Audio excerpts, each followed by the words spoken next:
ಎಲ್ರಿಗೂ ನಮಸ್ಕಾರ. ಕನ್ನಡತಿಯ ಕಥೆಗಳು ಯೂಟ್ಯೂಬ್ ಚಾನಲ್ಗೆ ನಿಮ್ಮೆಲ್ರಿಗೂ ಸ್ವಾಗತ. ಯಾರೆಲ್ಲ ಸಬ್ಸ್ಕ್ರೈಬ್ ಮಾಡ್ಕೊಳ್ದೆ ಕಥೆಗಳನ್ನು ಕೇಳ್ತಿದ್ದೀರಾ, ದಯವಿಟ್ಟು ಸಬ್ಸ್ಕ್ರೈಬ್ ಮಾಡ್ಕೊಂಡು ಕಥೆಗಳನ್ನ ಕೇಳಿ. ಹಾಗೆ ಕತೆ ಇಷ್ಟ ಆಗ್ತಿದ್ರೆ ಲೈಕ್ ಮಾಡಿ. ಈಗ ಮಾಂಗಲ್ಯದಿಂದ ನಂಟಾದರೂ ಕಥೆಯ ಮುಂದುವರೆದ ಭಾಗವನ್ನು ಮುಂದುವರಿಸೋಣ. ಅಗ್ನಿ ಸ್ನಾನ ಮುಗಿಸಿ ಹೊರಗಡೆಗೆ ಬಂದಾಗಲೂ ಸಾರಾ ಹಾಗೆ ಮಲಗಿದ್ಲು. ಅವನು ತಲೆ ಒರೆಸ್ಕೊಳ್ತಾ ಅವಳ ಹತ್ರಕ್ಕೆ ಬಂದ. ಹೋಗಿ ಸ್ನಾನ ಮಾಡು, ಮಲಗಿದ್ದು ಸಾಕು ಅಂತ ಅವನು ತಲೆ ಒರೆಸ್ಕೊಳ್ತಿದ್ದ ಟವಲ್ ತೆಗೆದು ಅವಳ ಮುಖದ ಮೇಲೆ ಎಸಿತಾ ಹೇಳ್ದ. ಅವಳು ನಿದ್ದೆ ಹಾಳಾದ ಕೋಪದಿಂದ ಟವಲ್ ತೆಗೆದು ಕೆಳಗಡೆ ಎಸೆದ್ಲು. ನಂತರ ಬೆಡ್ಶೀಟ್ ಸುತ್ತಕೊಂಡು ಮಂಚದ ಮೇಲೆ ಎದ್ದು ಕೂತ್ಲು. ಅಗ್ನಿ, ನಾನು ಇವತ್ತು ಬರಬೇಕಾ? ನಂಗೆ ತುಂಬ ಟಯರ್ಡ್ ಆಗಿದೆ. ಇವತ್ತು ನಾನು ಲೀವ್ ತಗೊಳ್ಳಾ ಅಂತ ಅವಳು ದಯನೀಯವಾಗಿ ಅವನ ಹತ್ರ ಕೇಳಿದ್ಲು. ಕಷ್ಟಪಟ್ಟು ಕೆಲಸ ಮಾಡಿದ ನನಗಿಲ್ಲ ಆಯಾಸ, ಸುಮ್ಮನೆ ಮಲಗಿದ್ದ ನಿನಗಿದೆಯಾ ಆಯಾಸ ಅಂತ ಅವನು ನಗ್ತಾ ಕೇಳಿದ ತಕ್ಷಣ ಅವಳು ತುಂಟತನದ ಕೋಪದಿಂದ ಅವನನ್ನು ನೋಡಿದ್ಲು. ಏನು ಅಂತ ಅವಳ ನೋಟ ಕಂಡು ಅವನು ನಗ್ತಾ ಹುಬ್ಬೇರಿಸ್ದ. ನಾನು ಸುಮ್ಮನೆ ಮಲಗಿದ ಮಾತ್ರ ಅಲ್ಲ ಅಂತ ಅವಳು ತುಂಟ ನಗೆಯಿಂದ ಅವನನ್ನು ನೋಡಿ ಹೇಳಿದ್ಲು. ಮತ್ತೆ ನೀನೇನು ಮಾಡಿದೆ? ಅವಳ ಬಾಯಿಂದನೇ ಅದನ್ನು ಕೇಳೋದಕ್ಕಾಗಿಯೇ ಅವನು ತುಂಟ ನಗೆಯಿಂದ ಅವಳಲ್ಲಿ ಕೇಳ್ದ. ಅಯ್ಯೋ, ನಾನು ಹೇಳೋದಿಲ್ಲ ಅಂತ ಅವಳು ಒಂದು ಕೈಯಿಂದ ಮುಖ ಮುಚ್ಕೊಳ್ತಾ ಹೇಳಿದ್ಲು. ಅಬ್ಬಬ್ಬಾ, ನಾಚಿಕೆ ನೋಡು. ನೆನ್ನೆ ರಾತ್ರಿ ಈ ನಾಚಿಕೆ ಏನೂ ಇರಲಿಲ್ವಲ್ಲ, ಎಲ್ಲನೂ ಆನಂದಿಸ್ತಾ ಮಲಗಿದ್ಯಲ್ಲ ಅಂತ ಅವನು ತುಂಟ ನಗೆಯಿಂದ ಹೇಳಿದಾಗ ಅವಳು ಮತ್ತೆ ಸಿಟ್ಟಿನಿಂದ ಅವನನ್ನು ನೋಡಿದ್ಲು. ಅಯ್ಯೋ, ಈ ಅಗ್ನಿ ಏನೇನೋ ಮಾತಾಡ್ತಿದ್ದಾರೆ ಅಂತ ಅವಳು ನಾಚಿಕೆಯಿಂದ ಹೇಳಿದಾಗ ಅವನು ನಕ್ಕ. ನಾನು ನನ್ನ ಹುಡುಗಿ ಹತ್ರ ತಾನೇ ಹೇಳ್ತಿರೋದು, ಅದಕ್ಕೆ ನಾನು ಯಾಕೆ ನಾಚಿಕೆ ಪಡಲಿ ಅಂತ ಅವನು ನಗ್ತಾ ಹೇಳಿದಾಗ ಅವಳು ಕೂಡ ನಕ್ಳು. ಹೋಗಿ ಸ್ನಾನ ಮಾಡ್ಕೊಂಡು ಬಾ, ನಾನು ಕೆಳಗಡೆ ಇರ್ತೀನಿ ಅಂತ ಅವನು ಹೇಳ್ತಾ ರೆಡಿಯಾಗಿ ಕೆಳಗಡೆ ಇಳಿದು ಹೋದ. ಅವಳು ಮನಸ್ಸಿಲ್ಲದ ಮನಸ್ಸಿನಿಂದ ಮಂಚದಿಂದ ಎದ್ದು ಡ್ರೆಸ್ ತಗೊಂಡು ಬಾತ್ರೂಮ್ ಕಡೆಗೆ ಹೋದ್ಲು ಸಾರಾ. ಇತ್ತ ಮದನ್ ಕ್ಲಾಸಿಗೆ ಹೋದಾಗ ಏನನ್ನೋ ಬರೀತಿದ್ದ ಮೀನಾಕ್ಷಿಯನ್ನು ಕಂಡ. ಅವನು ಏನೂ ತಿಳಿದೇ ಇರೋನ ಹಾಗೆ ಅವಳ ಹತ್ರ ಹೋಗಿ ಕೂತ್ಕೊಂಡ. ತನ್ನ ಮುಂದೆ ಯಾರೋ ಬಂದು ಕುಳಿತಂತೆ ಅನಿಸಿದ್ರಿಂದ ಅವಳು ಪುಸ್ತಕದಿಂದ ಕಣ್ಣುಗಳನ್ನು ಎತ್ತಿ ನೋಡಿದ್ಲು. ನಂತರ ಅವನನ್ನು ನೋಡಿ ಒಂದು ಸಣ್ಣ ನಗೆ ನಕ್ಳು. ನನಗೆ ವೋಲ್ಟೇಜ್ ಸಾಲದಲ್ಲ ಮಗುವೆ ಅಂತ ಅವನು ಕೇಳಿದಾಗ ಅವಳು ಅವನನ್ನು ನೋಡಿದ್ಲು. ಏನಾಯಿತು ನನ್ನ ಮಗುಗೆ? ಒಂಥರ ಇದೆಯಾ? ನೆನ್ನೆ ರಾತ್ರಿ ನೀನು ನಿದ್ರೆ ಮಾಡಲಿಲ್ವಾ? ಅವನು ಅವಳ ಮುಖದ ಮೇಲೆ ಬಿದ್ದಿದ್ದ ಕೂದಲನ್ನು ಹಿಂದೆ ಸರಿಸೋಕೆ ಪ್ರಯತ್ನಿಸ್ತಾ ಹೇಳಿದಾಗ ಅವಳು ಅವನ ಕೈಯನ್ನು ತಳ್ಳಿದ್ಲು. ಏನಾಯಿತು ಮೀನಾಕ್ಷಿ, ಏನಾಯಿತು ಅಂತ ಅವಳ ಕೋಪದ ವಿಷಯ ಗೊತ್ತಿದ್ರೂ ಅವನು ಏನೂ ತಿಳಿದೇ ಇರೋನ ಹಾಗೆ ಅವಳನ್ನು ಕೇಳ್ದ. ಯಾರದು ಆ ಹುಡುಗಿ ಅಂತ ಅವನ ಮುಖವನ್ನು ನೋಡದೆ ಪುಸ್ತಕದ ಕಡೆಗೆ ಗಮನ ನೋಡ್ತಾ ಅವಳು ಕೇಳಿದ್ಲು. ನೀನು ನನ್ನ ಮುಖ ನೋಡಿ ಕೇಳು ಅಂತ ಅವನು ಅವಳನ್ನು ನೋಡಿ ಹೇಳಿದಾಗ ಅವಳು ಕಣ್ಣುಗಳನ್ನು ಎತ್ತಿ ಅವನನ್ನು ನೋಡಿದ್ಲು. ನಿನಗೆ ನನ್ನ ಹತ್ರ ಏನಾದರೂ ಹೇಳೋದಕ್ಕಿದೆಯಾ ಅಂತ ಅವನು ಅನುಮಾನದಿಂದ ಕೇಳ್ದ ಅವಳನ್ನು. ನನಗೆ ತಿಳಿಬೇಕಾಗಿರೋದನ್ನೇ ನಾನು ನಿನ್ನ ಹತ್ರ ಕೇಳಿದ್ದು. ಯಾರದು ಆ ಹುಡುಗಿ ಅಂತ ಅವನ ಮುಖವನ್ನು ನೋಡಿ ಅವಳು ಕೇಳಿದಾಗ ಅವನು ಅವಳನ್ನು ನೋಡಿ ನಕ್ಕ. ನಿನ್ನ ಫೋನ್ ಒಂದ್ಸಲ ಕೊಡ್ತೀಯಾ? ಅಣ್ಣಂಗೊಂದ್ಸಲ ಕಾಲ್ ಮಾಡಬೇಕು. ನಾನು ಮರ್ತೇ ಹೋದೆ. ಮಮ್ಮಿ ಒಂದು ವಿಷಯ ಹೇಳೋಕೆ ಹೇಳಿದರು. ನನ್ನ ಫೋನ್ನಲ್ಲಿ ರೀಚಾರ್ಜ್ ಮುಗ್ದಿದೆ. ಇನ್ನು ಸಾಯಂಕಾಲ ಇಲ್ಲಿಂದ ಹೋಗುವಾಗ ರೀಚಾರ್ಜ್ ಮಾಡಿಸ್ಬೇಕು. ಫೋನ್ ಕೊಡು ಒಂದ್ಸಲ ಅಂತ ಅವನು ಅವಳ ಹತ್ರ ಕೈ ಚಾಚ್ತಾ ಹೇಳಿದಾಗ ಅವಳು ಫೋನ್ ತೆಗೆದು ಅವನ ಕೈಯಲ್ಲಿಟ್ಲು. ಅವನು ಫೋನ್ ಆನ್ ಮಾಡಿ ಅದರಲ್ಲಿ ನೋಡ್ದ. 2 ಸಿಮ್ಗಳನ್ನು ಹಾಕಲಾಗಿತ್ತು ಅದರಲ್ಲಿ. ಅವನು ಮೊದಲನೇ ಸಿಮ್ಮಿಂದ ತನ್ನ ಫೋನ್ಗೆ ಕಾಲ್ ಮಾಡಿ ನೋಡಿದಾಗ ಅದು ಅವನ ಕೈಯಲ್ಲಿದ್ದ ಅವಳ ನಂಬರ್ ಆಗಿತ್ತು. ಅದನ್ನು ಅರ್ಥ ಮಾಡ್ಕೊಂಡು ಅವನು ಆ ಕಾಲ್ ಕಟ್ ಮಾಡಿ 2ನೇ ಸಿಮ್ಮಿಂದ ತನ್ನ ಫೋನ್ಗೆ ಕಾಲ್ ಮಾಡಿ ನೋಡ್ದ. ಅದರಲ್ಲಿ ಮೂಡಿ ಬಂದ ನಂಬರ್ ನೋಡಿ ಅವನು ಫೋನನ್ನು ಮತ್ತು ಅವಳನ್ನು ಎರಡನ್ನೂ ನೋಡ್ದ. ಅವಳೋ ಇದು ಯಾವುದೂ ತಿಳಿದೆ ಏನನ್ನೋ ನೋಟ್ಸ್ನಲ್ಲಿ ಬರೀತಿದ್ಲು. ಮೀನಾಕ್ಷಿ, ನಿನ್ನ ಹತ್ರ ಎಷ್ಟು ಸಿಮ್ ಇದೆ? ಅವನ ದಿಢೀರ್ ಪ್ರಶ್ನೆ ಕೇಳಿ ಅವಳು ಪುಸ್ತಕದಿಂದ ಕಣ್ಣುಗಳನ್ನು ಎತ್ತಿ ಅವನನ್ನು ನೋಡಿದ್ಲು. ಯಾಕೆ ಕೇಳಿದೆ ಅಂತ ಅವನ ಪ್ರಶ್ನೆ ಕೇಳಿ ಹೆದರಿ ಅವಳು ಅನುಮಾನದಿಂದ ಕೇಳಿದ್ಲು. ಅಲ್ಲ, ಇದರಲ್ಲಿ 2 ಸಿಮ್ ಹಾಕಿದೀಯಾ, ಅದಕ್ಕೆ ಕೇಳಿದೆ. ಇದರಲ್ಲಿ ಯಾವ ಸಿಮ್ಮಿಂದ ಅಣ್ಣಂಗೆ ಕಾಲ್ ಮಾಡಬೇಕು ಅಂತ ತಿಳ್ಕೊಳ್ಳೋಕೆ ಅಂತ ಅವನು ಕೇಳಿದಾಗ ಅವಳು ತಕ್ಷಣ ಬೆಚ್ಚಿ ಬಿದ್ಲು. ಅದು ಮೊದಲನೇ ಸಿಮ್ಮು, ಅದರಿಂದ ಕಾಲ್ ಮಾಡಿದ್ರೆ ಸಾಕು ಅಂತ ಅವಳು ಹೇಳಿದಾಗ ಅವನು ಅಂದ. ನೀನು ಯಾವಾಗಿಂದ ಮೀನಾಕ್ಷಿ ನನ್ನ ಹತ್ರ ಸುಳ್ಳು ಹೇಳೋಕ್ಕೆ ಶುರು ಮಾಡಿದ್ದು? ಅವನ ಧ್ವನಿ ಕೇಳಿ ಅವಳು ಬೆಚ್ಚಿ ಬಿದ್ದು ಅವನನ್ನು ನೋಡಿದ್ಲು. ಕೇಳಿದ್ದು ನಿನಗೆ ಅರ್ಥ ಆಗಲಿಲ್ವಾ? ನೀನು ಯಾವಾಗಿಂದ ನನ್ನ ಹತ್ರ ಸುಳ್ಳು ಹೇಳೋಕ್ಕೆ ಶುರು ಮಾಡಿದೆ ಅಂತ ಅವನು ಕೊಂಚ ಜೋರಾಗಿ ಅವಳ ಹತ್ರ ಕೇಳಿದಾಗ ಕ್ಲಾಸ್ನಲ್ಲಿದ್ದ ಎಲ್ಲ ವಿದ್ಯಾರ್ಥಿಗಳು ಅವರನ್ನು ಅನುಮಾನದಿಂದ ನೋಡೋಕ್ಕೆ ಪ್ರಾರಂಭಿಸಿದ್ರು. ಮದನ್, ನಾನು ಅಂತ ಅವಳು ಏನೋ ಹೇಳೋಕೆ ಹೊರಟಾಗ ಅವನು ಕೈಗಳನ್ನು ಎತ್ತಿ ಅವಳನ್ನು ತಡೆದ.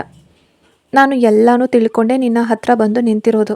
ಈಗಲಾದರೂ ನೀನು ಸತ್ಯವನ್ನು ನನ್ನ ಹತ್ರ ಹೇಳ್ತೀಯ ಅಂತ ಭಾವಿಸ್ದೆ. ನಿನಗೆ ತಿಳಿಬೇಡ್ವಾ ನಾನು ಪ್ರೀತಿಸ್ತಿರೋದು ಯಾರನ್ನ ಅಂತ? ಈ ಕ್ಲಾಸ್ನಲ್ಲಿರೋ ಯಾವ ಹುಡುಗಿ ನನ್ನ ಮನಸ್ಸಿನಲ್ಲಿದ್ದಾಳೆ ಅಂತ ನಿನಗೆ ತಿಳ್ಕೊಬಾರ್ದಾ? ಅವನು ಕೋಪದಿಂದ ಕೇಳಿದಾಗ ಅವಳ ಕಣ್ಣುಗಳು ತುಂಬಿ ಬಂದವು. ಮೊದಲ ಬಾರಿಗೆ ಅವನನ್ನು ಕೋಪದಲ್ಲಿ ಅವಳು ಹೀಗೆ ನೋಡ್ತಿರೋದು. ಇದುವರೆಗೆ ತನ್ನ ಜೊತೆಗೆ ನಗ್ತಾ ಆಟವಾಡ್ತಾ ತನ್ನನ್ನು ಮುದ್ದಿಸ್ತಾ ಇದ್ದವನು ದಿಢೀರಂತ ಕೋಪ ಮಾಡಿಕೊಂಡಾಗ ಮೀನಾಕ್ಷಿಗೆ ತುಂಬ ಬೇಸರ ಆಯಿತು. ಮದನ್ ಅಂತ ಅವಳು ಕರೀತಾ ಸುತ್ತಲೂ ನೋಡಿದ್ಲು. ಕ್ಲಾಸ್ನಲ್ಲಿದ್ದ ವಿದ್ಯಾರ್ಥಿಗಳೆಲ್ಲ ಅವರನ್ನೇ ನೋಡ್ತಿದ್ರು.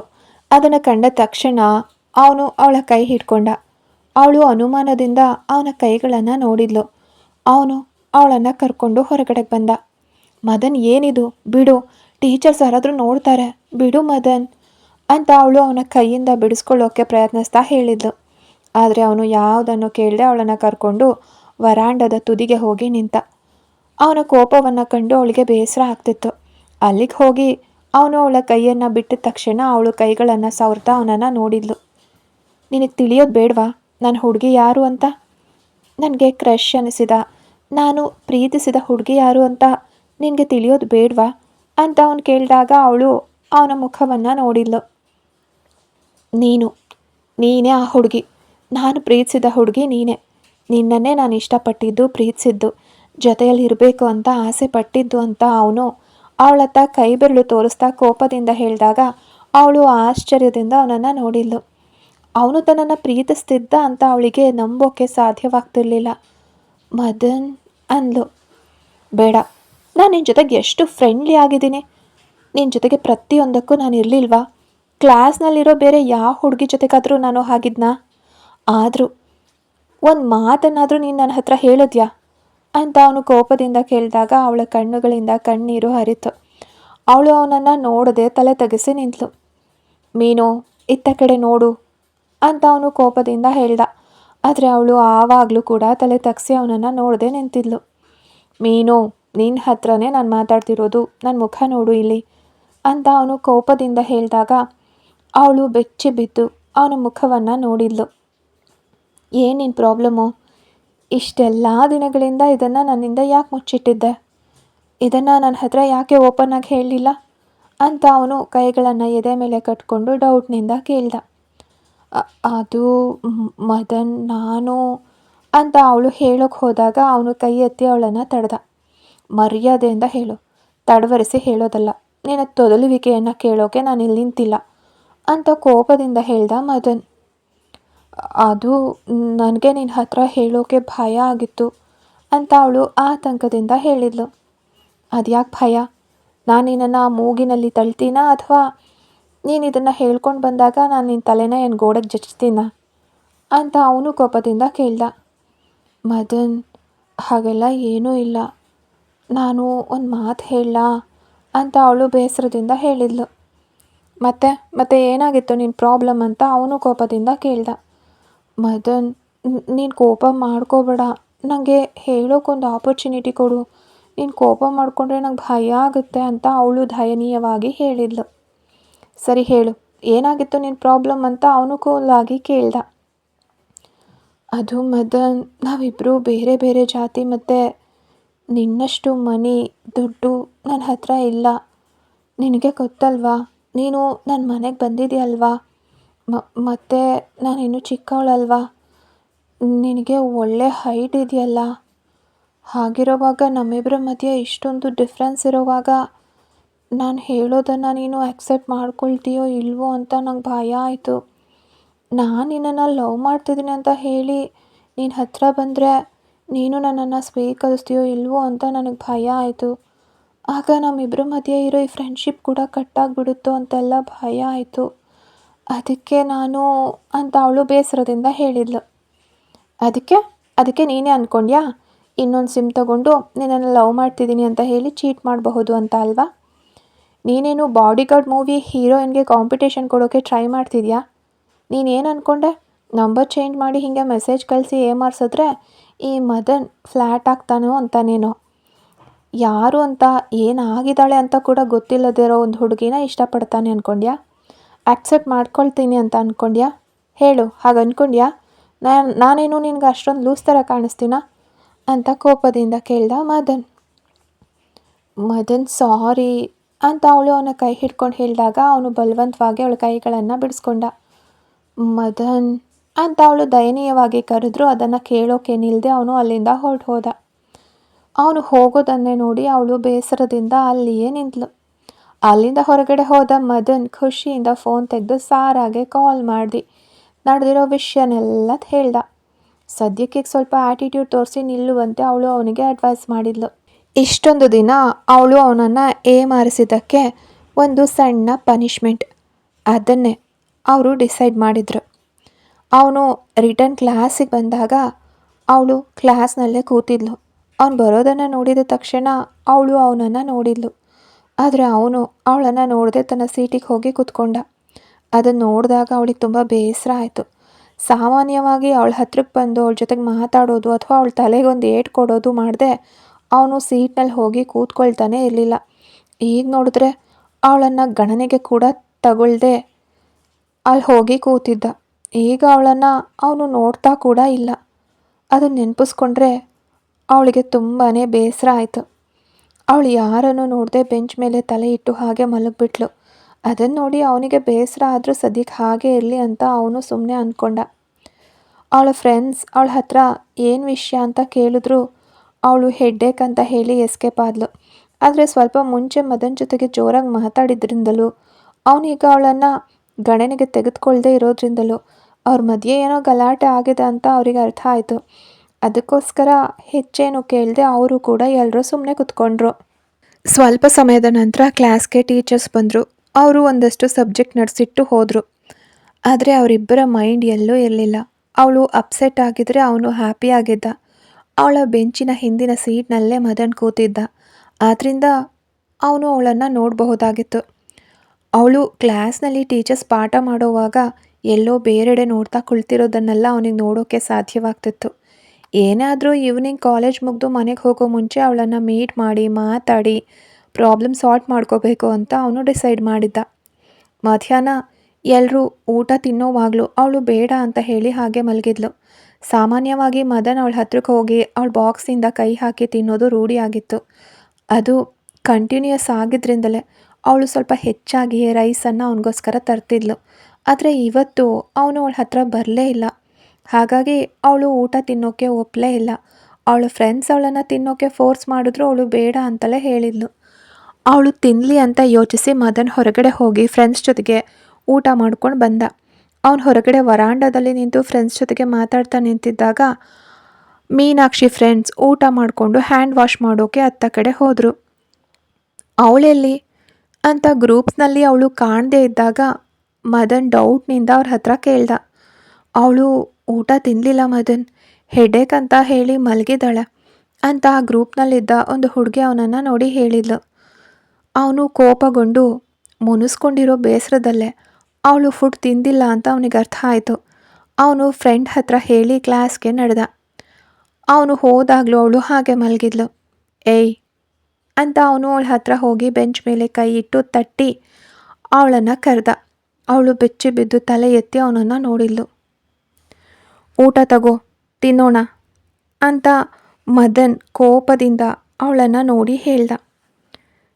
ನನಗೆ ಬೇಡ, ನೀನು ತಿನ್ನು ಅಂತ ಅವಳು ಅವನನ್ನು ನೋಡಿ ಹೇಳ್ತಾ ಬ್ಯಾಗ್ನಿಂದ ತನ್ನ ಬಾಕ್ಸ್ ತೆಗೆದು ಅವನ ಕಡೆಗೆ ನೀಡಿದ್ಲು.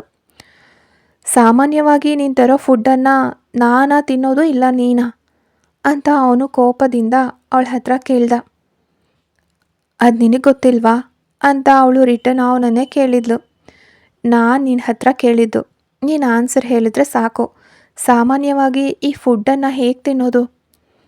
ಅವನು ಮತ್ತೆ ಬಾಕ್ಸ್ ಹತ್ತ ಬೆರಳು ತೋರಿಸಿ ಅವಳಲ್ಲಿ ಕೋಪದಿಂದ ಕೇಳ್ದ. ನಾವಿಬ್ಬರು ಒಟ್ಟಿಗೆ ಅಂತ ಅವಳು ಅವನಿಗೆ ರಿಪ್ಲೈ ನೀಡಿದ್ಲು. ಮತ್ತು ಇವತ್ತು ಮಾತ್ರ ಏನು ಸ್ಪೆಷಲ್, ಎದ್ದೇಳು ಬಾ ಊಟ ತಿನ್ನೋಣ ಅಂತ ಅವನು ಸ್ವಲ್ಪ ಸ್ಟ್ರಿಕ್ಟಾಗಿ ಹೇಳ್ದ. ನನಗೆ ಬೇಡ ಅನ್ನಿಸ್ತಿದೆ ಮದನ್, ನನಗೆ ಹಸಿವಿಲ್ಲ ಅದಕ್ಕೆ ಅಂತ ಅವಳು ಅವನನ್ನು ನೋಡಿ ಹೇಳಿದ್ದಕ್ಕೆ ಅವನು ಅವಳನ್ನು ಕೋಪದಿಂದ ನೋಡ್ದ. ಆ ಲುಕ್ನ ಮೀನಿಂಗ್ ಅರ್ಥ ಆದ ತಕ್ಷಣ ಅವಳು ಮೆಲ್ಲನೆ ಎದ್ಲು. ಅವನು ಮನಸ್ಸಿನಲ್ಲೇ ಸ್ಮೈಲ್ ಮಾಡ್ತಾ ಫುಡ್ ಬಾಕ್ಸ್ ಓಪನ್ ಮಾಡಿ ಹಿಡಿದು ಅವಳು ಮುಂದೆ ಹಿಡಿದಾಗ ಅವಳು ಕೂಡ ಅವನ ಹಿಂದೆನೇ ಹೋದಳು. ಅವರಿಬ್ಬರು ಡೈರೆಕ್ಟಾಗಿ ವೆಯ್ಟಿಂಗ್ ರೂಮಿಗೆ ಹೋದರು. ಕಾಲೇಜಿನ ಪಕ್ಕದಲ್ಲೇ ಅದಕ್ಕೆ ಅಟ್ಯಾಚ್ ಆಗಿ ಒಂದು ರೂಮ್ನ ನಿರ್ಮಿಸಲಾಗಿತ್ತು. ಅಲ್ಲಿ ಹೋಗಿ ಕೂತ್ಕೊಂಡು ಸ್ಟೂಡೆಂಟ್ಸ್ಗೆ ಊಟ ಮಾಡೋಕೆ ಮತ್ತು ಈ ಥರ ಅನುಕೂಲಗಳಿದ್ವು. ಅಲ್ಲಿಗೆ ಅವನು ಅವಳನ್ನು ಕರ್ಕೊಂಡು ಹೋದ. ಕೂತ್ಕೋ ಅಂತ ಅಲ್ಲೇ ಹತ್ತಿರದಲ್ಲೇ ಕಂಡ ಒಂದು ಚೇರ್ ತೋರಿಸ್ತಾ ಅವಳಿಗೆ ಹೇಳಿದಾಗ ಅವಳು ಅಲ್ಲಿ ಕೂತ್ಕೊಂಡ್ಳು.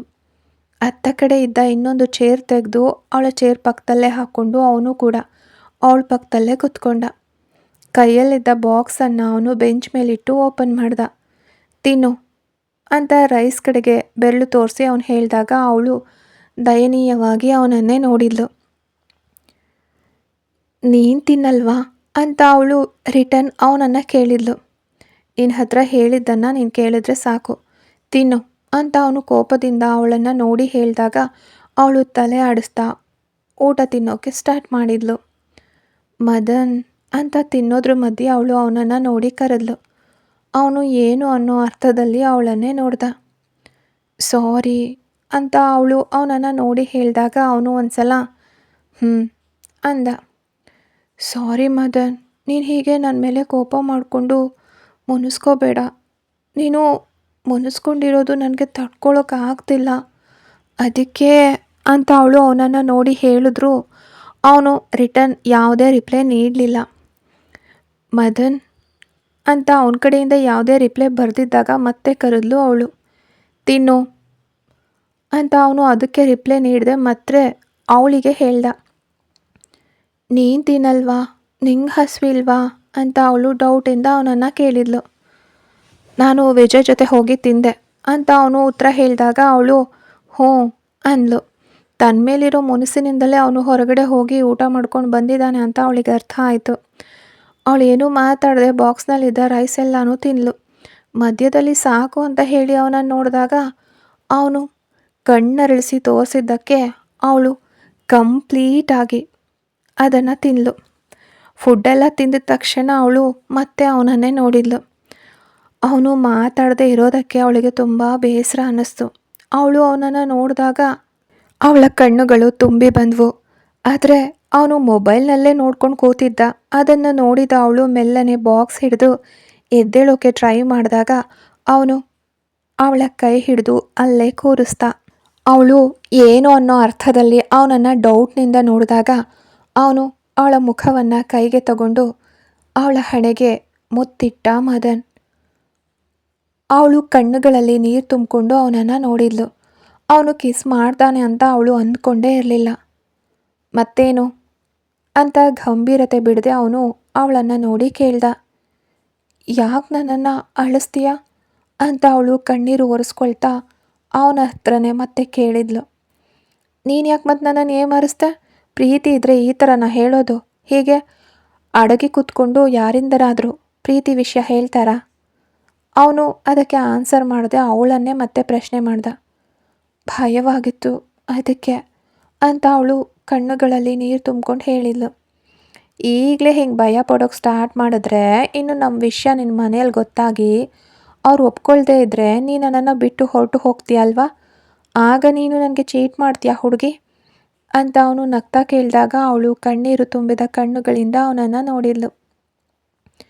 ನಾನು ಹೇಳಿದ ಸತ್ಯ ಅಲ್ವಾ ಅಂತ ಅವನು ಅವಳನ್ನು ನೋಡಿ ಕೇಳಿದಾಗ ಅವಳು ಇಲ್ಲ ಅನ್ನುವಂತೆ ತಲೆ ಆಡಿಸಿದ್ಲು. ಏನು ಸತ್ಯ ಅಂತಾನ ಅಥವಾ ಸುಳ್ಳಂತಾನ ಅಂತ ಅವನು ಡೌಟ್ನಿಂದ ಅವಳನ್ನು ಕೇಳ್ದ. ನಾನು ನಿನ್ನನ್ನು ಬಿಟ್ಟು ಹೋಗಲ್ಲ, ನನಗೆ ನೀನು ಅಷ್ಟೊಂದು ಇಷ್ಟ, ಪ್ರಾಮಿಸ್ ಅಂತ ಅವಳು ಬಿಕ್ಕಿ ಬಿಕ್ಕಿ ಅಳ್ತಾ ಹೇಳಿದ್ಲು. ಓ, ನನಗದ್ರಲ್ಲಿ ಅಷ್ಟೊಂದು ನಂಬಿಕೆ ಏನೂ ಇಲ್ಲ. ಎಲ್ಲ ಹುಡುಗಿರು ಹೀಗೆ ಹೇಳೋದು. ಲವ್ ಸ್ಟಾರ್ಟ್ ಆದಾಗ ನಾನು ನಿನ್ನ ಜೊತೆಗೇ ಇರ್ತೀನಿ, ನಿನ್ನನ್ನು ಬಿಟ್ಟು ಹೋಗಲ್ಲ, ನೀನೇ ನನ್ನ ಲೈಫ್ ಅಂತೆಲ್ಲ ದೊಡ್ಡ ದೊಡ್ಡ ಡೈಲಾಗ್ ಹೊಡಿತಾರೆ. ಲಾಸ್ಟ್ನಲ್ಲಿ ಮನೇಲಿ ಏನಾದರೂ ಪ್ರಾಬ್ಲಮ್ ಬಂದಾಗ ನೀನು ನನ್ನನ್ನು ಮರೆತುಬಿಡು, ನಿಂಗೆ ನನಗಿಂತ ಒಳ್ಳೆ ಹುಡುಗಿ ಸಿಗ್ತಾಳೆ ಅಂತ ಒಂದೇ ಒಂದು ಮಾತು ಹೇಳಿ ಜಾರ್ಕೊಂಡು ಹೊರಟು ಹೋಗ್ತಾರೆ ಅಂತ ಅವನು ನಗ್ತಾ ಅವಳನ್ನು ನೋಡಿ ಹೇಳಿದಾಗ ಅವಳು ತುಂಬಿದ ಕಣ್ಣುಗಳಿಂದ ಅವನನ್ನು ನೋಡಿದ್ಲು. ಏನು, ನಾನು ಹೇಳಿದ ಸತ್ಯ ಅಲ್ವಾ ಅಂತ ಅವನು ಮತ್ತೆ ಅವಳನ್ನು ನೋಡಿ ಕೇಳ್ದ. ನಾನು ಆ ರೀತಿ ಹೇಳಲ್ಲ, ಏನೇ ಆದರೂ ನಾನು ನಿನ್ನನ್ನು ಬಿಟ್ಟು ಹೋಗಲ್ಲ, ನನಗೆ ನೀನು ಅಷ್ಟೊಂದು ಇಷ್ಟ ಅಂತ ಅವಳು ಅವನನ್ನು ನೋಡಿ ಹೇಳಿದಾಗ ಅವನು ಅವಳನ್ನು ನೋಡಿ ನಕ್ಕ. ಸರಿ, ಹಾಗಿದ್ರೆ ಕ್ಲಾಸಿಗೆ ಹೋಗು ಅಂತ ಅವನು ಅವಳಿಗೆ ಹೇಳಿದಾಗ ಅವಳು ಡೌಟ್ನಿಂದ ಅವನನ್ನೇ ನೋಡಿದ್ಲು. ಅವಳು ನೋಡೋದನ್ನು ಕಂಡು ಅವನು ಹುಬ್ಬೇರಿಸಿ ಏನು ಅನ್ನೋ ಥರ ಕೇಳ್ದ. ನಿನಗೆ ನಾನು ಇಷ್ಟ ಇಲ್ವಾ ಮದನ್ ಅಂತ ಅವಳು ಅವನನ್ನು ಡೌಟ್ನಿಂದ ಅವನ ಮುಖ ನೋಡಿ ಕೇಳಿದಾಗ ಅವನು ಚೇಷ್ಟೆಯಿಂದ ನಕ್ಕ. ನಿಂಗಿಷ್ಟೆಲ್ಲ ಆದರೂ ಅದು ಅರ್ಥ ಆಗಲಿಲ್ವಲ್ಲ ದಡ್ಡಿ, ನಾನು ನಿನ್ನನ್ನು ಕಿಸ್ ಮಾಡಿದ್ದು ಮತ್ಯಾವುದಕ್ಕೆ? ಅವನು ನಗ್ತಾ ಅವಳನ್ನು ನೋಡಿ ಕೇಳಿದಾಗ ಅವಳು ಮುಗುಳ್ನಕ್ಳು. ನಿನಗೆ ನಾನಂದರೆ ಮೊದಲೇ ಇಷ್ಟ ಆಯಿತಾ ಅಥವಾ ನಾನು ಹೇಳಿದ್ದಕ್ಕೆ ಇಷ್ಟ ಆಯಿತಾ ಅಂತ ಅವಳು ತನ್ನ ಹತ್ರ ಇರೋ ಡೌಟನ್ನು ಅವನ ಮುಂದೆ ವ್ಯಕ್ತಪಡಿಸಿದ್ಲು.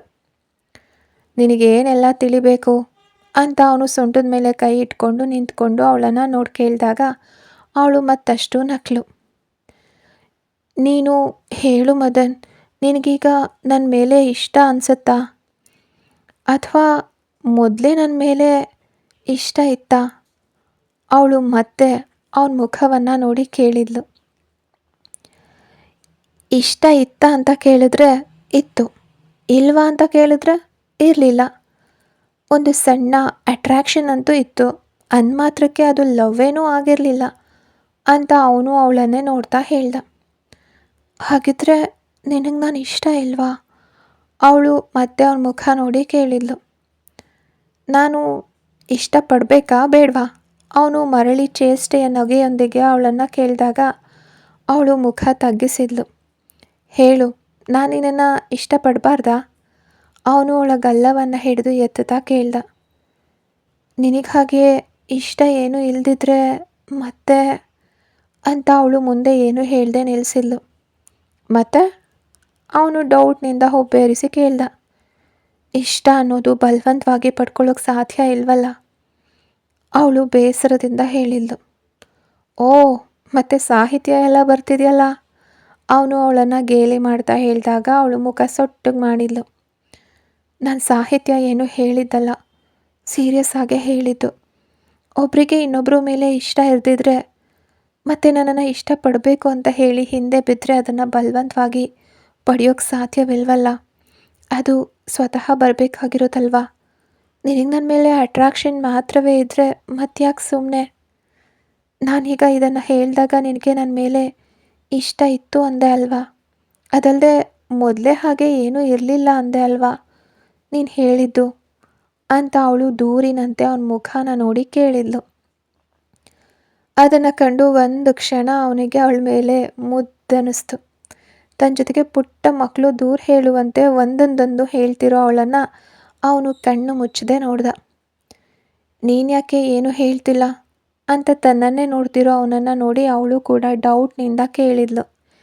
ಏಯ್ ಹುಚ್ಚಿ, ನಿನಗೆ ಇದುವರೆಗೆ ನನ್ನ ಮಾತುಗಳಿಂದ ನನ್ನ ಬಿಹೇವಿಯರ್ನಿಂದ ನನಗೆ ನಿನ್ನ ಮೇಲೆ ಆ ರೀತಿ ಒಂದು ಇಷ್ಟ ಇತ್ತು ಅಂತ ನಿನಗೆ ಫೀಲ್ ಆಗಲೇ ಇಲ್ವಾ? ಮದನ್ ಕೂಡ ಅವಳನ್ನು ಕೇಳಿದವನು. ನೀನು ನನಗಿಂತ ಹೆಚ್ಚಾಗಿ ಆ AB ಹಾಗೆ ಮಹೇಶ್ ಜೊತೆಗೆ ಮಾತಾಡ್ತಿರುವಾಗ ನಾನು ನಿನ್ನ ಮೇಲೆ ಮುನಿಸು ತೋರಿಸ್ತಿರ್ಲಿಲ್ವಾ? ಅದ್ಯಾಕೆ? ಕಾರಣ ನೀನು ನನಗಿಂತ ಹೆಚ್ಚಾಗಿ ಯಾರ ಜೊತೆನೂ ಕ್ಲೋಸ್ ಆಗಿರೋದು ನನಗೆ ಇಷ್ಟ ಇಲ್ಲದೆ ಇರೋದಕ್ಕೇ. ಲಾಸ್ಟ್ ಇಯರ್ ನಿನ್ನನ್ನು ಕಮೆಂಟ್ ಮಾಡಿದ ಆ ಆದರ್ಶ್ ಜೊತೆಗೆ ನಾನು ಹೋಗಿ ಜಗಳ ಆಡಲಿಲ್ವಾ? ಅದ್ಯಾಕೆ? ನನ್ನ ಹುಡುಗಿನ ನನ್ನನ್ನು ಹೊರತುಪಡಿಸಿ ಬೇರೆ ಯಾರು ಹಾಗೆ ನೋಡೋದು ಕಾಮೆಂಟ್ ಮಾಡೋದು ನಂಗೆ ಇಷ್ಟ ಇಲ್ಲದೆ ಇರೋದಕ್ಕೇ. ನೀನು ಕಾಲೇಜಿಗೆ ಬರದೆ ನಾನು ಇಲ್ಲಿ ಬರೋದುಂಟಾ? ಅದ್ಯಾಕೆ? ಇಲ್ಲಿ ಇಷ್ಟೊಂದು ಹುಡುಗಿಯರು ಇರುವಾಗ ನಿನ್ನ ಬಳಿ ಮಾತ್ರ ಮಾತಾಡೋಕ್ಕೆ ನಾನು ಬರೋದು ಯಾವುದಕ್ಕೆ?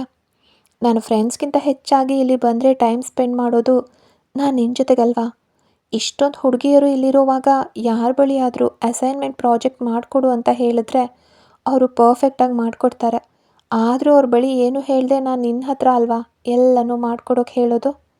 ಇಷ್ಟೆಲ್ಲ ಫ್ರೀಡಮ್ನಿಂದ ನಾನು ನಿನ್ನ ಜೊತೆಗೆ ಮಾತಾಡ್ತಿದ್ರು ನನ್ನ ಮನಸ್ಸಿನಲ್ಲಿ ನಿನ್ನ ಮೇಲೆ ಆ ರೀತಿ ಒಂದು ಇಷ್ಟ ಇತ್ತು ಅಂತ ನಿನಗೆ ಗೊತ್ತಾಗಲಿಲ್ವಾ ಅಂತ ಅವನು ಡೌಟ್ನಿಂದ ಅವಳನ್ನು ಕೇಳಿದಾಗ ಅವಳು ಇಲ್ಲ ಅಂತ ಹೆಗಲ ಇರಿಸಿದ್ಲು.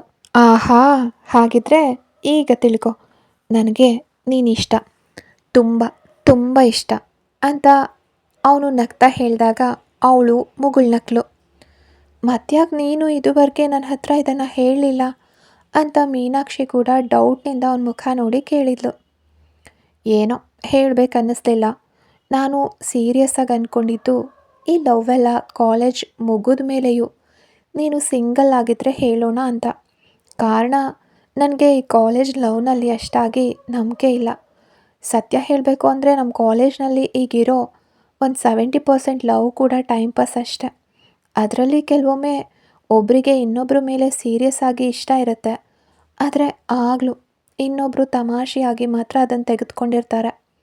ಅದಕ್ಕೆ ಕಾಲೇಜ್ ಮುಗಿದ ಮೇಲೆ ನನ್ನ ಮನಸ್ಸಿನಲ್ಲಿರೋದನ್ನು ನಿನ್ನ ಹತ್ರ ಹೇಳೋಣ ಅಂತ ನಾನು ಅಂದ್ಕೊಂಡಿದ್ದೆ. ನಾನು ನನ್ನ ಅತ್ತಿಗೆ ಬಳಿ ಮಾತ್ರ ಇದನ್ನು ಹೇಳಿದ್ದೆ. ನಿಜ ಹೇಳಬೇಕಂದ್ರೆ ನನಗೆ ಮೆಸೇಜ್ ಕಳಿಸ್ತಿರೋ ಪರ್ಸನ್ ನೀನೇ ಅಂತ ಅತ್ತಿಗೆನೇ ನನಗೆ ಮೊದಲು ಹೇಳಿದ್ದು ಅಂತ ಅವನು ಹೇಳಿದಾಗ ಮೀನಾಕ್ಷಿ ಡೌಟ್ನಿಂದ ಅವನನ್ನು ನೋಡಿದ್ಲು. ಆಗ ಅವನು ನಗ್ತಾ ಸಾರಾ ಕಂಡು ಹಿಡಿದ ವಿಷಯನ, ಡೌಟ್ ವ್ಯಕ್ತಪಡಿಸಿದ ವಿಷಯಗಳನ್ನೆಲ್ಲ ಅವಳ ಬಳಿ ಹೇಳ್ದ. ಅಯ್ಯೋ, ಹಾಗಿದ್ರೆ ಸಾರಾ ಅತ್ತಿಗೆ ನನ್ನ ಬಗ್ಗೆ ಏನು ಅಂದ್ಕೊಂಡಿರ್ತಾರೋ ಏನೋ ಅಂತ ಅವಳು ಉಗುರು ಕಚ್ತಾ ಅವನನ್ನು ಕೇಳಿದ್ಲು. ಏನು ಅಂದ್ಕೊಳ್ಳೋದು, ನಿನಗಿಷ್ಟೊಂದು ಕ್ರೇಜಿ ಮೈಂಡ್ ಇದೆ ಅನ್ನೋದರಲ್ಲಿ ಆಶ್ಚರ್ಯವಾಗಿತ್ತು. ಅಣ್ಣನಿಗೂ ಅತ್ತಿಗೆಗೂ ಅವನು ನಗ್ತಾ ಅವಳನ್ನು ನೋಡಿ ಹೇಳಿದಾಗ ಅವಳು ಪೂರ್ತಿ ಮುಜುಗರಗೊಂಡವಳಂತೆ ಆದ್ಲು. ಇನ್ನೂ ಶೈ ಆಗೋ ಅಗತ್ಯವೇನೂ ಇಲ್ಲ, ಎಲ್ರಿಗೂ ಗೊತ್ತಿದೆ ಅಂತ ಅವನು ಹೇಳಿದಾಗ ಅವಳು ಪೂರ್ತಿ ಆ್ಯಕ್ವರ್ಡ್ ಆಗಿ ಫೀಲ್ ಮಾಡಿದ್ಲು. ನೇರವಾಗಿ ಇಷ್ಟದ ವಿಷಯವನ್ನು ಅವನ ಬಳಿ ಹೇಳಿದರೆ ಸಾಕಾಗಿತ್ತು ಅಂತ ಒಂದು ಕ್ಷಣ ಅನ್ನಿಸ್ಬಿಡ್ತು ಅವಳಿಗೆ. ನೀನು ಹೀಗೆ ನಾಚಿಕೆ ಆಗೋ ಅಗತ್ಯ ಏನೂ ಇಲ್ಲ. ನಿನಗೆ ನನ್ನ ಅಣ್ಣ ಮತ್ತು ಅತ್ತಿಗೆ ಬಗ್ಗೆ ತಿಳಿದಿರೋದಕ್ಕೆ ಹೀಗೆ ಮಾಡ್ತಿದ್ಯಾ. ಅವರು ಕೂಡ ನಮ್ಮಂತೆಯೇ ಈಗಲೂ ನ್ಯೂ ಜನ್ರೇಷನ್ ಜನಗಳು. ನಮ್ಮದೇ ಥಾಟ್ಸ್ ವೈಬ್ಸ್ ಅವರದ್ದು. ಅದರಿಂದ ನೀನು ಅದನ್ನೇ ನೆನೆದು ಮುಜುಗರ ಪಡೋ ಅಗತ್ಯ ಇಲ್ಲ. ಮತ್ತು ಅದಕ್ಕೆ ನನ್ನ ಹತ್ರ ಇನ್ನೊಂದು ವಿಷಯನೂ ಹೇಳಿದರು ಅಂತ ಅವನು ಹೇಳಿದಾಗ ಅವಳು ಏನನ್ನುವಂತೆ ಅವನನ್ನೇ ನೋಡಿದ್ಲು. ನೀನೇ ಅಂತ ಕಂಡು ಹಿಡಿದ ನಂತರ ನನ್ನ ಇಷ್ಟವನ್ನು ಹೇಳಿ ಮುಗಿಸಿದ ಮೇಲೆ ಒಂದಿನ ನಿನ್ನನ್ನು ಕರ್ಕೊಂಡು ಬರೋಕ್ಕೆ ಹೇಳಿದ್ದಾರೆ. ಅವರಿಗೆ ನಿನ್ನನ್ನು ನೋಡಬೇಕಂತೆ ಅಂದರು. ಅವನು ಹಂಗೆ ಹೇಳಿದಾಗ ಅವಳು ಉಗುರು ಕಚ್ತಾ ಅವನನ್ನೇ ನೋಡಿದ್ಲು. ಏನು ಬರೋದಿಲ್ವಾ ಅಂತ ಡೌಟ್ನಿಂದ ಕೇಳ್ದ ಮದನ್. ನಾನು ಬರಬೇಕಾ ಮದನ್? ಅವ್ರ ಮುಖವನ್ನು ನಾನು ಹೇಗೆ ನೋಡೋದು? ಅಯ್ಯೋ, ಇದು ತುಂಬ ಮುಜುಗರದ ವಿಷಯವಾಯ್ತಲ್ಲ ಅಂತ ಅವಳು ನಾಚಿಕೆ ಮುಖದೊಂದಿಗೆ ಹೇಳಿದ್ಲು. ಅದಕ್ಕೀಗೇನಂತೆ? ಹಾಗಿದ್ರೆ ನೀನು ನನ್ನನ್ನು ಮದುವೆ ಆಗೋದಿಲ್ವಾ? ಮದುವೆ ಆಗಿ ನನ್ನ ಮನೆಗೆ ಬಂದರೂ ಅವ್ರ ಫೇಸ್ನ ನೀನು ತಾನೇ ನೋಡಬೇಕಾಗಿರೋದು. ಹಾಗಿರುವಾಗ ಅದಕ್ಕೆ ಮುಂಚೆಯೇ ನೋಡಿದ್ರೆ ಏನು ಪ್ರಾಬ್ಲಮ್? ನಾಳೆ ಸೆಕೆಂಡ್ ಸ್ಯಾಟರ್ಡೆ ಅಲ್ವಾ? ಅತ್ತಿಗೆಗೂ ಅಣ್ಣಂಗೂ ನಾಳೆ ಆಫೀಸ್ನಲ್ಲಿ ರಜೆ ಇದೆ. ನೀನು ನಾಳೆ ನನ್ನ ಬಸ್ ಸ್ಟಾಪಿಗೆ ಬಂದರೆ ಸಾಕು, ನಾನೇ ಕರ್ಕೊಂಡು ಹೋಗ್ತೀನಿ. ಏನು ಬರೋದಿಲ್ವಾ? ಅವನು ಡೌಟ್ನಿಂದ ಅವಳನ್ನು ಕೇಳ್ದ. ಬರ್ತೀನಿ ಅವಳು ಹೇಳಿದಾಗ ಅವನು ನಕ್ಕ. ಹಾಗಿದ್ರೆ ನೀನು ಕ್ಲಾಸಿಗೆ ಹೋಗು, ಆಗಲೇ ಮ್ಯಾಮ್ ಬಂದಿರ್ತಾರೆ ಅಂತ ಅವನು ಹೇಳಿದಾಗ ಅವಳು ನಗ್ತಾ ಇದ್ಲು. ನಂತರ ಅವನನ್ನೇ ನೋಡಿದ್ಲು. ಏನು ಅನ್ನೋಂತೆ ಅವನು ಕೂಡ ನೋಡಿ ಅವಳನ್ನು ಕೇಳ್ದ. ನೀನು ಬರೋದಿಲ್ವಾ ಅಂತ ಅವಳು ವಾಪಸ್ ಅವನನ್ನೇ ಕೇಳಿದ್ಲು. ಬರ್ತೀನಿ, ಆದರೆ ಅದಕ್ಕಿಂತ ಮುಂಚೆ ಇಲ್ಲಿ ನಡೆದ ವಿಷಯಗಳನ್ನೆಲ್ಲ ಅತ್ತಿಗೆಗೆ ಒಂದು ಸಲ ಕಾಲ್ ಮಾಡಿ ಹೇಳ್ಬಿಟ್ಟು ಬರ್ತೀನಿ. ಇಲ್ದಿದ್ರೆ ನನಗೆ ಪೀಸ್ ಆಫ್ ಮೈಂಡ್ ಇರೋದಿಲ್ಲ ಅಂತ ಅವನು ನಗ್ತಾ ಹೇಳಿದಾಗ ಅವಳು ಮುಗುಳ್ನಕ್ಳು. ನಂತರ ಅವನನ್ನು ನೋಡಿ ತಲೆ ಆಡಿಸ್ತಾ ಅವಳು ಕ್ಲಾಸ್ ಕಡೆಗೆ ನಡೆದಾಗ ಅವನು ಫೋನ್ ತೆಗೆದು ಸಾರಾಗೆ ಕಾಲ್ ಮಾಡ್ದ. ನಂತರ ನಡೆದಿರೋ ವಿಷಯಗಳನ್ನೆಲ್ಲ ಸಾರಾಗೆ ಕಾಲ್ ಮಾಡಿ ಹೇಳ್ದ. ನಾಳೆ ಅವಳನ್ನು ಮನೆ ಕರ್ಕೊಂಡು ಬರೋದಾಗಿಯೂ ಹೇಳ್ದ ಮದನ್. ಸಾರಾ ಅವನನ್ನು ಸ್ವಲ್ಪ ಗೇಲಿ ಮಾಡಿ ಟ್ರೋಲ್ ಮಾಡಿದ ನಂತರ ಫೋನ್ ಇಟ್ಲು. ಕತೆ ಮುಂದುವರಿಯುತ್ತೆ. ಯಾರೆಲ್ಲ ಸಬ್ಸ್ಕ್ರೈಬ್ ಮಾಡ್ಕೊಳ್ಳದೆ ಕತೆಗಳನ್ನು ಕೇಳ್ತಿದ್ದೀರಾ, ದಯವಿಟ್ಟು ಸಬ್ಸ್ಕ್ರೈಬ್ ಮಾಡ್ಕೊಂಡು ಕತೆಗಳನ್ನ ಕೇಳಿ.